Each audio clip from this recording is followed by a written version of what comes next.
For today's video, magluluto tayo ng masarap na ulam. Ayan ang baked bangus.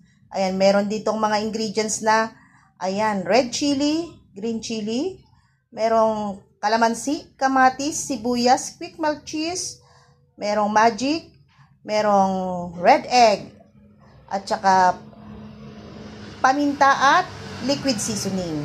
Ito na yung mga ingredients niya, mga kakusina. Nahiwa ko ng lahat. At pwede na natin itong ilagay or ibabaw sa ating bangus. Ayan, bago nga natin ilagay ay syempre, lagyan muna natin ng kalamansi para tanggal ang lansa ng ating bangus. And then naglagay na rin ako dyan ng magic na pampasarap. Ayan, linagay ko na rin dito yung sibuyas na marami at yung liquid seasoning and then yung kamatis. Lahat ng mga ingredients na nahiwa na, ayun ang ilalagay natin dito sa bangus, mga kakusina. Ayan, masarap din yung may sili, may konting anghang ang ating baked bangus.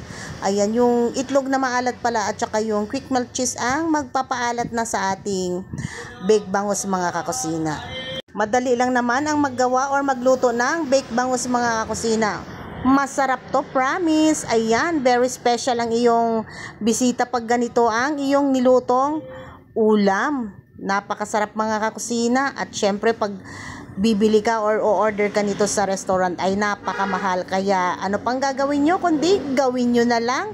Kayo na lang ang magluto. Mas masarap pa, makukuha nyo pa yung gusto nyong timpla or lasa. Ayan, mga kakusina, habang linuluto ko to or binibake ko to ay grabe ang kanyang amoy pizza. Ayan, dahil siguro sa cheese na linagay ko, mga kakusina. Pero sobrang sarap nitong baked bangus na to. Hindi ako mapapahiya pag kayo ang gumawa, mga kakusina.